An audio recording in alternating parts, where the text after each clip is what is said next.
a very happy new year to all of our friends out there in the Bosshole Transformation Nation. Can you even believe it's 2024? I mean, seriously, 2023 was gone in a flash. And for as many wonderful things and even challenging things that happened in 2023, we are super excited that you are joining us to kick off 2024 with our first episode of the new year. And it's a great one. I know I say that every time, but it just seems to always get better based on our content, based on the amazing subject matter experts that join us. And we have a subject matter expert today. His name is Drew Fortin, and that name may sound familiar because Drew actually joined us back in November of 2022, shortly after he founded and became the CEO of his company, Lever Talent. And go into the show notes, you'll see all kinds of information in there about Lever Talent. I've always found Drew to be a real thought leader when it comes to people development and the workplace and looking at the future in a different way.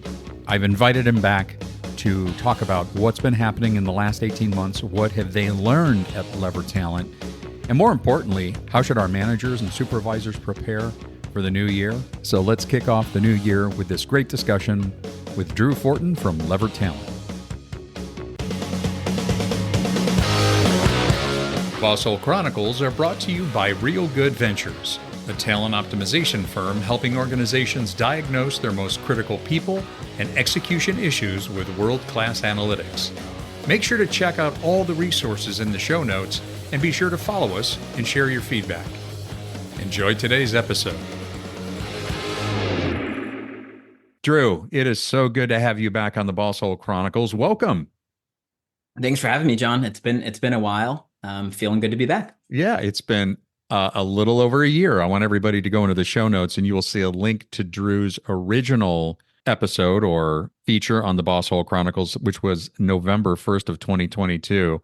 And that was really Drew at the beginning, the early days of Lever Talent, right? Mm-hmm.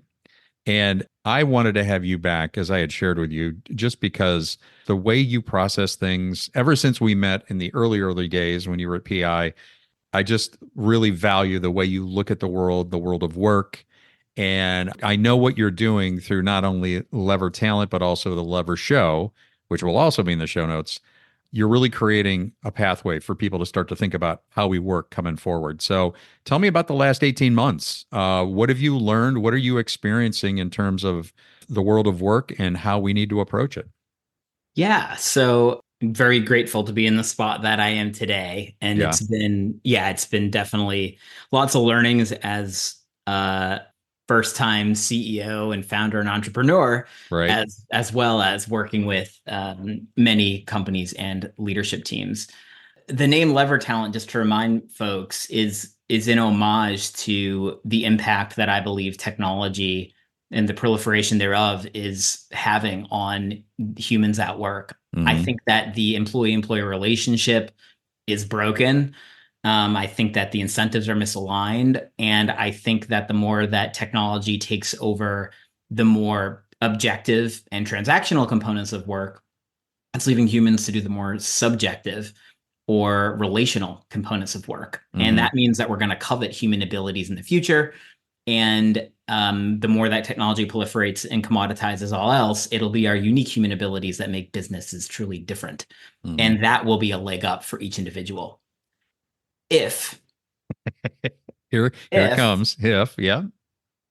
If individuals can truly understand their own superpowers and own abilities and what areas in business and what sectors in business their human traits are going to create the most value. And if they understand how best to lean into their superpowers and exercise them and develop them. Yeah. And so that's kind of where the rub is, because we rely on businesses for that. Also, when we had last talked, I have this major point of view that I've put out there, which if you search for Lever Talent and 5 trends shaping the future of work, you'll find my post. But I had this POV that was generally the 5 areas are that machines are freeing humans up to do more meaningful work. Contrary to popular belief, it isn't taking over our jobs. It's like the more that we are relying on technology to do more in business, the Mm-hmm. technology needs a supervisor. The technology can't look through disparate data sets right now, can't make the subjective decisions that humans can, doesn't have ingenuity, doesn't understand the strategic implications often of things. Mm-hmm. More human judgment is therefore needed as technology proliferates. Because of that, and what I said before with human abilities needing to be coveted, the third major trend is that as a business society, we are woefully unsophisticated in our way to correlate human behavior and performance Mm-hmm. to return on investment and business value Great. creation. And that's going to be a huge part. And we can talk more about that in a second. Okay. The fourth major trend is technologies like Web3 and blockchain. Actually, whether or not we are using Web3 and blockchain to do this, have opened up our brains to the fact that data can be encrypted and portable and owned by a single person, and there are now nonprofits and for-profits cropping up in that space to give people license to their validated resume or Mm-hmm. scorecard. And I think we're going to see more of that, that's giving ownership back to the individual of their performance, which is otherwise kept under lock and key by businesses. Mm-hmm. And then the fifth major trend is because of that, more individuals are going to take work in their agency, their talent agency, into their own hands. I think there's a future where we'll see talent agents. I think we'll see more contracted employment. I'm even testing this in my employees at Lever Talent is actually creating an employment contract that Mm-hmm. puts more onus on Lever Talent and regulates us and obligates us to take care of that employee and grants them a job and a salary that isn't just at will. Mm-hmm. And I think we're going to start to see more of that too. So those are the five major areas. Well, let's go Yeah. back to number three. You kind of Yeah. highlighted that one. Yeah. Let's dive into that a little bit Sure. more. Yeah. So when we look at performance, and Mm-hmm. you may do this with your firm, but we've done, validity studies on especially behavior and personality traits, Mm-hmm. or cognitive ability to workplace performance. And the roles that we typically do this for are sales, Mm-hmm. because a salesperson has a quota and a number attached to them. Right. Once you start to get away from that, though, you think of like engineering, Mm-hmm. you think of marketing roles, you think of people that work in production plants. There are metadata that you can associate with these individuals for performance, but it isn't as you can't necessarily relate it to revenue. Right. Right.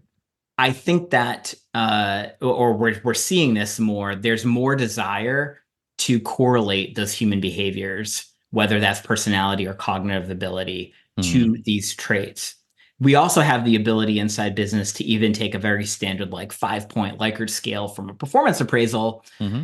Granted, it's very subjective, but in aggregate gets more predictable, and we can use that. We're seeing more technologies come into the market that give more businesses, smaller businesses, access to using the high compute power that big businesses have to do validity studies. Mm-hmm. Spending $50,000-$100,000 to do a study just isn't realistic for a small business. And now with the tools that are available, you can find correlations in those data, do those studies for around $5,000, Yeah. right? That unlocks so much on both sides. A baseball card, I call it the baseball player card, is going to emerge. And Okay. it's like, what is that going to be? Like on base percentage, right? Right. Hit rate, right? You think about that, but think about it for an individual, think about it for a role. Mm-hmm. There is a huge opportunity for HR leaders to lean in even more. For the last decade, we've been hearing about strategic HR. It's like, Yeah. okay, so, many HR people, you should be offended that people keep saying that, because it's Right. like, if you're not strategic, then what are you? Right. Um, it's just accessibility to analytics and data makes it so that you can make more educated and objective decisions. And we're finally starting to see that in HR. And Right. so there is no excuse if you're not going to take a data-oriented approach, a data-driven approach to running your company. And if your company in HR is the people, like, then you shouldn't be in that role. And Yes. that isn't a strategic comment. That is just the data's there. We should use it. If you're not using it, you're not giving your company the fair advantage or even a fair level playing field. Well, and when you talk about advantage, I mean, it's not just a modest advantage; it's a huge advantage. Companies that will lean into and understand how valid data can actually differentiate. I mean, how they recruit, how they onboard, how they train, how they go to market. The advantages are exponentially greater. And something that you made me think of with the baseball card. One of the things, given that, we have 4 diagnostics here at Real Good Ventures, PI being one of them. Mhm. But what I would love to be able to do sometime with the synthesis using technology, AI, which we're going to talk about in a sec, Yeah, to be able to say in this role, in the, relative to self-awareness, cognitive ability, general cognitive ability, psychological safety, whatever this may be, this is the dashboard, or this is the model Mhm. by which we can start to identify people that are going to have the highest probability of success and grow them into that role, rather than, to your point, the high degree of subjectivity that still permeates our management and supervisory and HR decisions. that's And right. and all it does is it perpetuates an issue that, quite frankly, I think people are getting tired of. I think employees are tired of an antiquated methodology that needs to give way to what technology and objective data can actually provide, if that That's makes right. sense. Yeah, Yeah. 100%. Prior to the work that I do here at Lever Talent and the past decade being in the human resources space, Hmm. I spent time in media advertising and the marketing technology space. And that's what I found intriguing when I came from marketing technology to HR, was that marketing analytics at that time, I thought it probably had like a decade lead Okay. on people analytics. I'd say that's probably come down more to like 5 years, but it still is a lead. And so if we think about that, 15 years ago when I was doing marketing, we were just talking about like cookies attached to web Hmm. pages and tagging URLs correctly. We were excited just about that because it gave us access to the data. Now we could start collecting it. Right. And then Right. once you had the data set, now you can predict on top of it. Right. And well before that, the marketing teams and software could even do the prediction, they were talking about that because that's Hmm. where it was going. And I think that's kind of where we're at now is there's no excuse. You need to be collecting the data. And that data that we need to be collecting isn't just, are you doing your job and performing better than everyone else? And let's try to validate that. Right. It's what makes it so you can do that. Yes. So we need to be understanding our behavior. We need to be understanding our cognitive ability. We need to be taking benchmarks on leadership competence. We need to be doing Hmm. 360s. We need to be triangulating and figuring out all these data sets and collecting the data. Let's just get that part first, because now with AI, there are analytics tools that are coming about that will allow us to easily integrate these disparate data sets and let the AI actually compute and calculate and do what it needs to do. Yeah. And what that means is, as a business, another part of the value that will be intangible, but will help us be valued more in the market, will be the rigor and the data set that we have about our people data. Hmm. Hmm. Right? When people go, oh, wow, you have your stuff together, right? You have all this measured, you have all this ticked and tied. Anyone can come in here and see what's performing, what's not, and correlate that data. There's value here, Yeah, for right? sure. We're going to be more confident in the longevity of your business. And we will be right back. With employee disengagement at its highest level in 9 years, your company can't afford to miss the mark when it comes to optimizing your hiring, management, and team performance practices. At its lowest level, employee turnover costs you $11,000 per person, and those are dollars you can easily save with the right set of people analytics. Real Good Ventures is a talent optimization consultancy specializing in world-class analytics specific to your people and the critical role they play within your organization. Gain confidence in your hiring practices. Keep the boss holes from driving your talent away. Design your teams for flawless execution and create a culture that offers meaning and fulfillment. Real Good Ventures has a family of validated diagnostic tools specific to the human aspect of business, because we know that all business issues are people issues. Visit us today at www.realgoodventures.com and bring meaning and fulfillment back into your workplace. Okay, let's get back to the program. So let's circle back to or introduce the idea of AI in this conversation. And if we may, look at it through the lens of, I mean, at the Bosshole Chronicles, obviously we want to help managers stay out of the Bosshole zone. I mean, that's our objective. Yeah.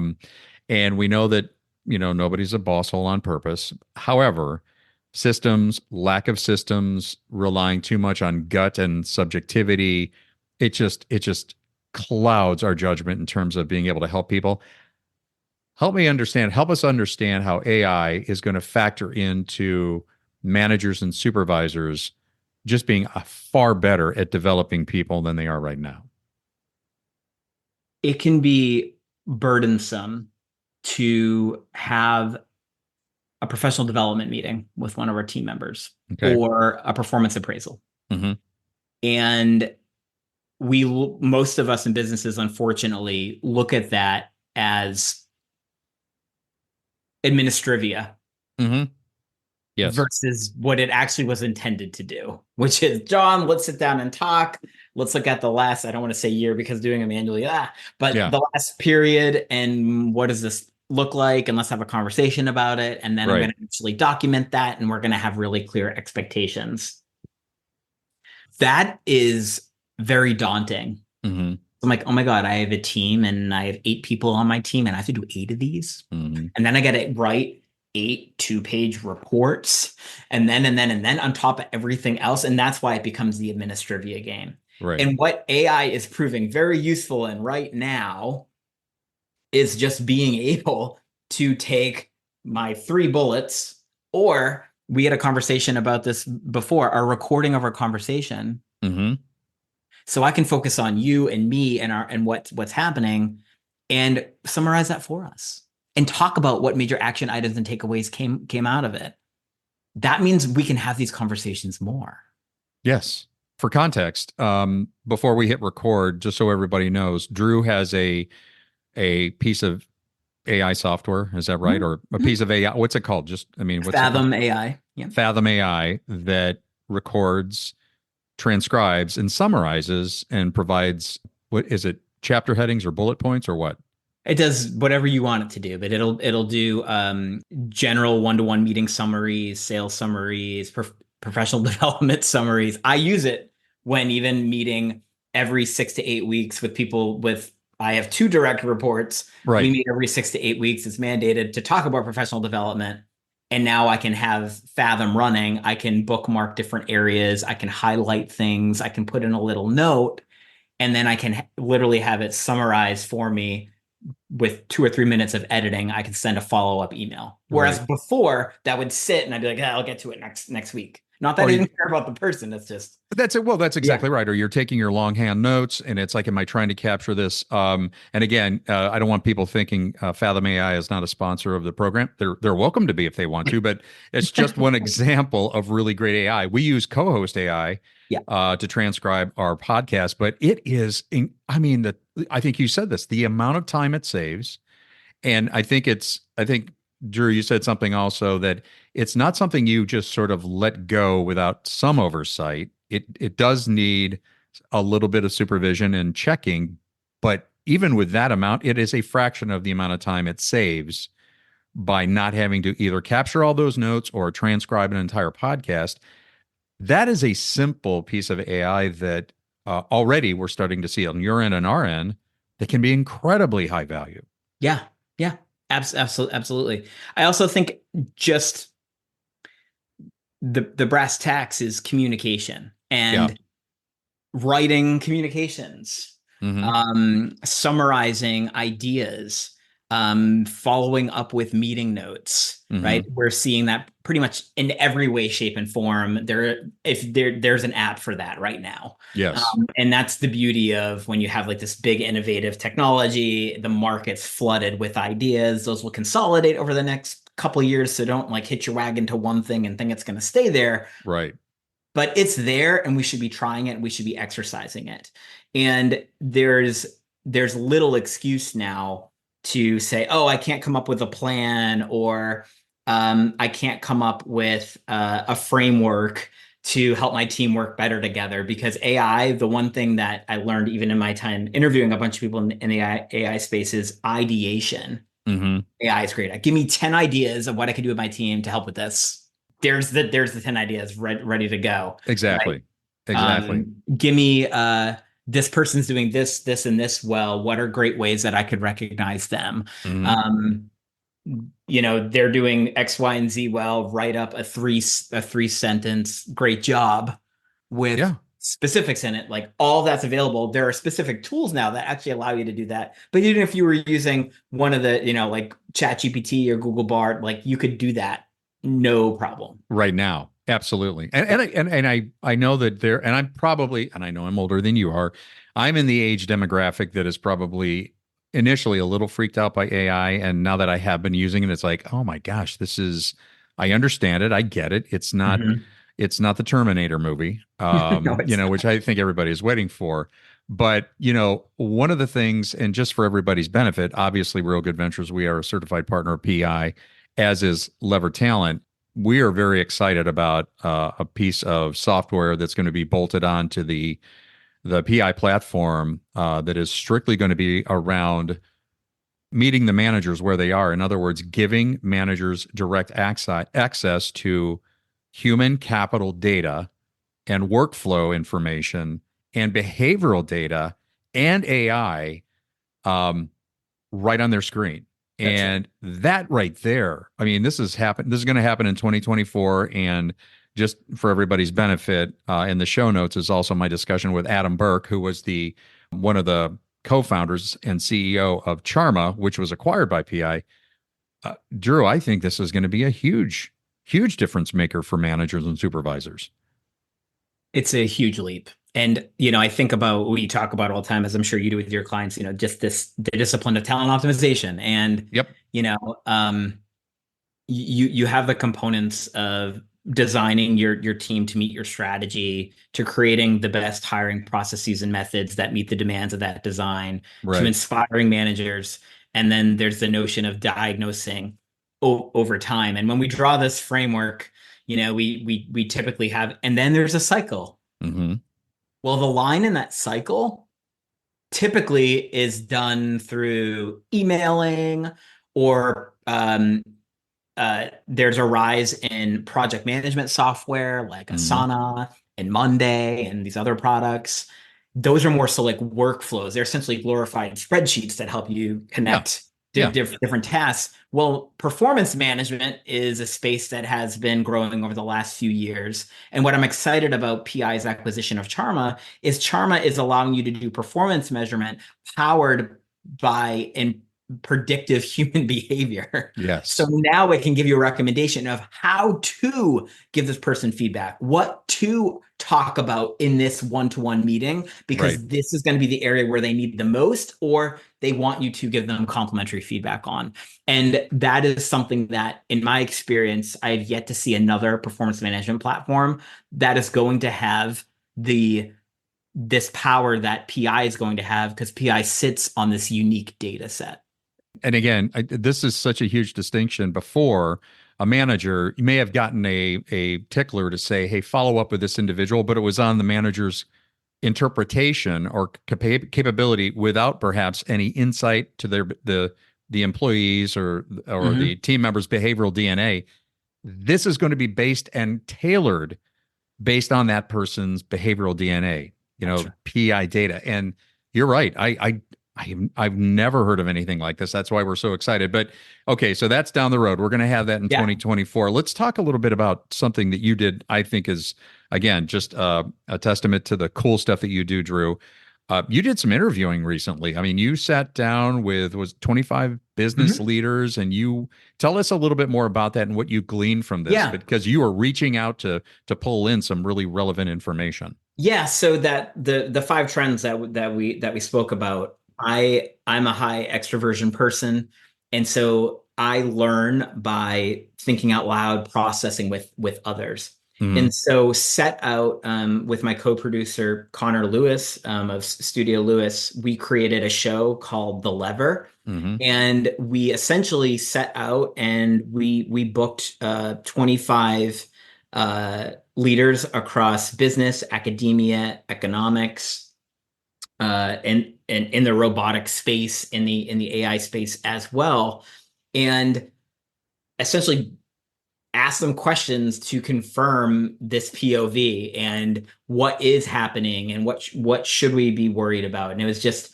fascinating to hear the different perspectives of people, Mhm. right? Whether they're in robotics, for instance, robots and the robots have been around for a while, Mhm.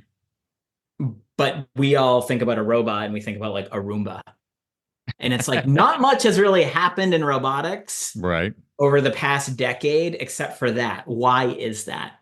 And now that we have AI, it's like the robots were waiting for AI to come. We're Mm. seeing an explosion in distribution, logistics. Where I spoke on a startup panel at Robo Business West, which is one of the nation's leading robotics industry conferences, and like the magic there was like the early days when I was in like internet marketing. I'm Mm. Okay.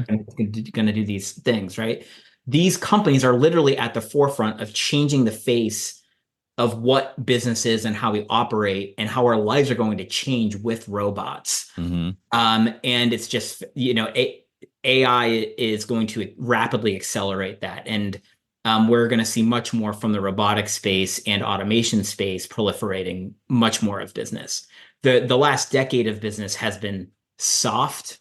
It's all about software, Yeah. user experiences. What's this digital thing? And now robots are going to bring that into 3D in real life. All the tangible objects in our life are going to come to life, right? And Yeah. that's what robotics is gonna do there. So just fascinating to hear these people's perspective about, is this gonna like kill jobs, displace jobs, right? Mhm. And probably one of the biggest takeaways is every time that as a society we have a major platform or technological shift. You mentioned Terminator. We have this fear. Oh yeah. Yeah. Will it kill jobs? Absolutely. Mhm. But more jobs, if history is any indicator, will be created Exactly. than will be displaced. Things we're not even thinking of Right. was, yeah. No, the jobs that we will need to fill they haven't even been created yet. And that's the other side of a paradigm shift or a huge transformation of this kind, Right. that people don't necessarily latch onto and remember, but it's cyclical. This happens every time we have a major technological advancement, whatever that looks like. Let me ask you relative to that, Drew, and I'd love to. This really is my last question, and we'll begin to wrap it Yeah. up. And I want to get your perspective. All that being said, for the last couple of years, Real Good Ventures, we have been on a focused journey of helping to reinvent the role of the manager of today and tomorrow. Mhm. Cannot look like or needs to be different than what we've experienced more traditionally post World War II, command and control. For those managers and supervisors, and not only current, but the ones that are thinking about management and supervisory roles in the future, what what do they need to be thinking about in terms of being effective in that role? Because I think it's a different kind of role. I think it's a different kind of 100%. person, different Yeah. kind of person that needs to go into developing other people, coaching other people. Mhm. How should these trends influence the way managers or would-be managers now think about their future? So I think in prior lives in the command and control, we were looking to scale the exact same behavior Mm-hmm. again and again and again. Yep. That's why things that still stick, that are still happening today, which is like, you were great at this individual contributor role, therefore you're going to be great managing all these people, which is not true. Right. It actually was true a little bit at one point, because it was just like, oh, I can have a lot of homogeneity in thinking, and I just, if I find more people like me, which I'm probably more apt to do because I get along with those people, then we'll have better success. Right. And that was thinking of humans are part of the machine. They were actually like pulling levers, and they were the levers in some case. And now we're seeing, as we're in this knowledge economy, we're going to be switching into what I think is, people call it the creators economy, into more of a doing economy. But what we're all going to be doing is more work on these intangible things. And so I think that as managers, we need to start focusing more at lever talent. When we talk to leadership teams, like, we're like, don't focus in the business, focus on the business. But really what we're saying is the key to being an amazing manager is figuring out how to increase the velocity of sound decision making across your team. Mm-hmm. Command and control means that you make all the decisions. Right. That's going to be a bottleneck. The more that we can actually disseminate the good decision making, the better. Which means that we have to empower people more, and the world is more decentralized. It's really interesting. The more connected that the world is, the more workers are decentralized. Right. And so, how do we ensure that we can empower our people so that they understand and have a clear understanding of what the company mission and vision is, so that they understand what the minimum required behaviors are, which are our values? I actually think that the role of manager becomes actually less complex, because we're going to be focusing more on those things, beating that drum over and over again. Now, the difficult part of this is that we're going to have to be more accountable and hold people more accountable, which means that from a humanity standpoint in business, we're going to see a little more conflict in roles. Sure. Right. And it's going to be those soft skills that we talk about in leadership that are actually going to be needed to be a better and more effective manager in this future of work. Right. Rather than carrying a big stick and perpetuating an old model that just is not going to work. It's not going to work. No, you made me think of the idea, and just, I hate to use too many sports analogies, but for a while there was a big push. Let's get a player coach. Let's put somebody in a coaching role, but there's still going to be a player, and it does not work.